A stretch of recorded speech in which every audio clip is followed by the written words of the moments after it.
Under the Setup menu, there are Display Agent Setup, Gate Setup, Camera Setup, Iris Setup, Face Processor Setup, and Upload Walk Event options. Display Agent Setup. We have a web version of Agent. If users click on an URL when the server is running, users will see that a specific agent. When any registered user wants to pass the gate, display of agent will take the real-time picture of him and will match it with the picture in the database. If the picture does not match, a sound will be generated and the person will be marked and prevented from entering the gate. Face recognition will only be enabled if strict mode is on. This display agent window will show active agents in the network. These are the active agents in the network. If the admin wants to add any new agent, he has to click on the New button. Then an agent ID will be generated automatically, like this. Admin must fill out the information of agent name, agent name, agent IP, agent port, as well as location of agent, and finally hit the Save button.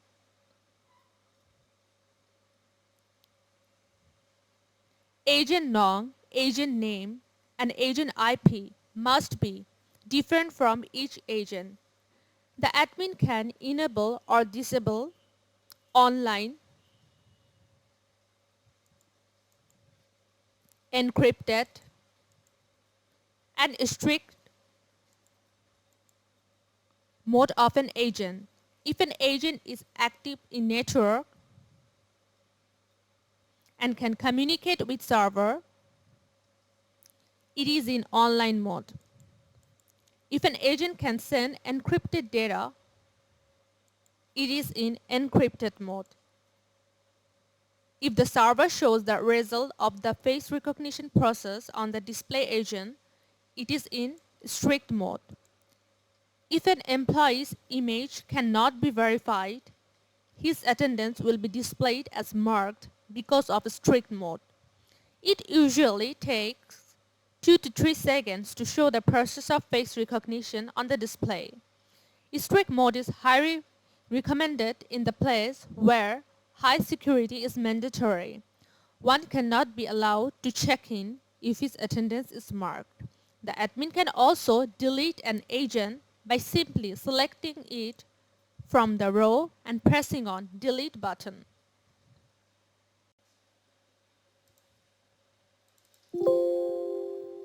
This gate setup window will show active gates in the network.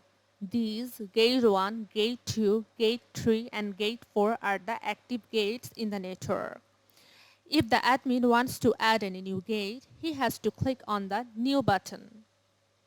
Then a gate ID will be generated automatically. The admin must fill out the information of gate name, gate name, gate IP, gate port, as well as gate location. Gate name, gate name, and gate IP of one gate should not be matched with another gate. The admin can enable or disable online encrypted mode of a gate. If a gate is running and communicate with the server, it is in online mode. If a gate can send the encrypted data to the server, it is an encrypted mode. The admin must select the report type of gate, whether the gate is used for both check-in or check-out, or only check-in or only check-out. The admin can also delete a gate by selecting it from the row and hitting the Delete button.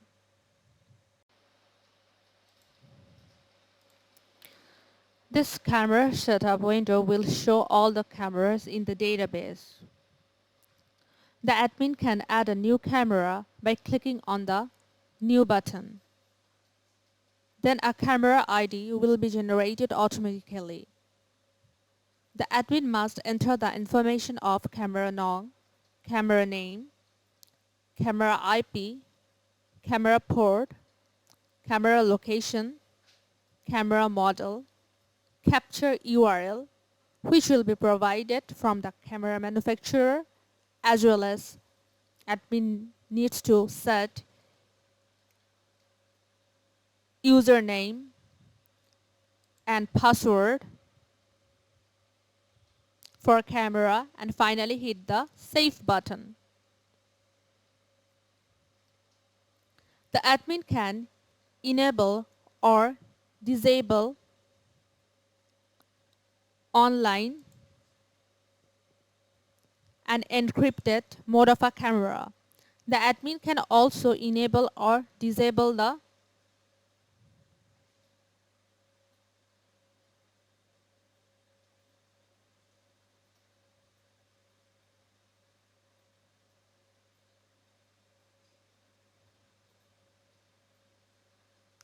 recognition.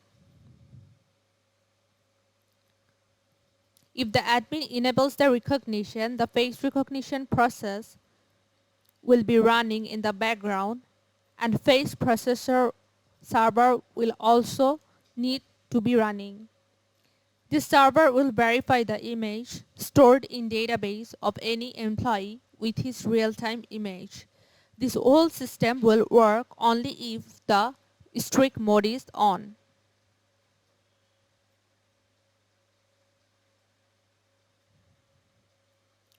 The admin must set a threshold. Here threshold is 0.5, which defines if threshold of any image exceeds 0.5, it will not be verified. The admin should select the orientation of camera.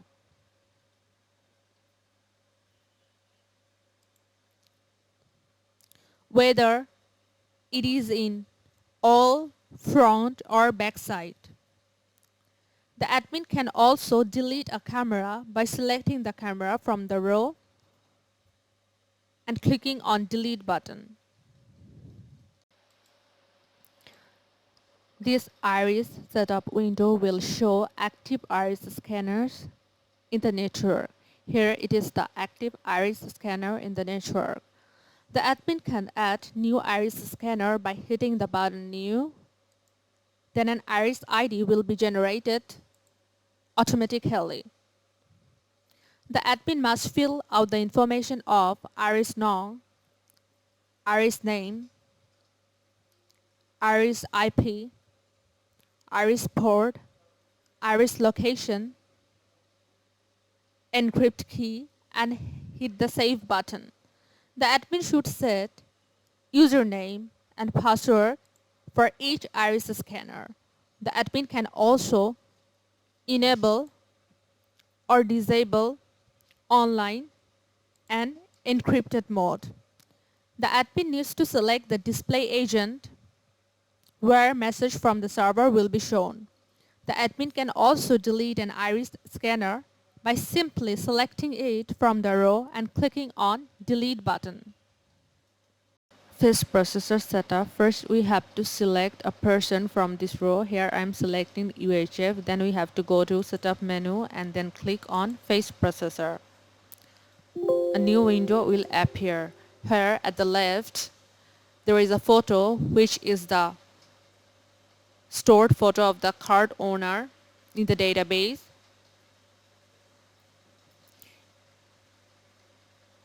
If we want to see the real-time image of the card holder, first we have to select the camera from here. Then we have to give the server URL.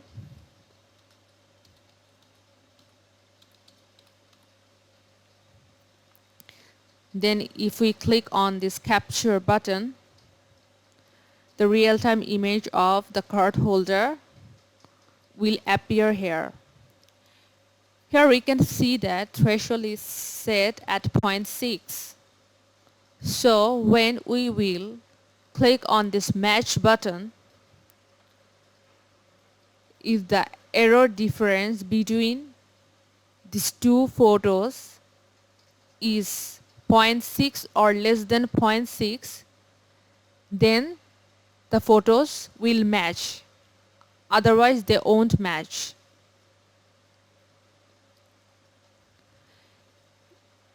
If the both photos match, then the card holder will be identified as the card owner.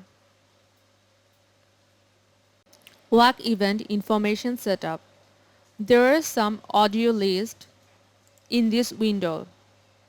If any new event happens, users can update any item from that list by selecting the item from the right side row, filling out the fields on the left side, and finally hitting the save button. Users can change the sound of the audio, text of the audio, and even language of the audio, either in English or Bengali. After hitting the save button, a new window will pop up showing the message update completed.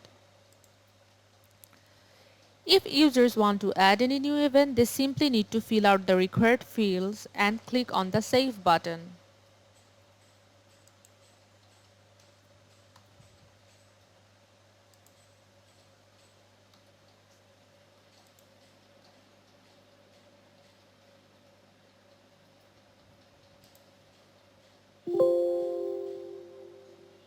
A new window will pop up showing the message save completed. If users need to delete any event, they need to select that event from the list and hit on delete button.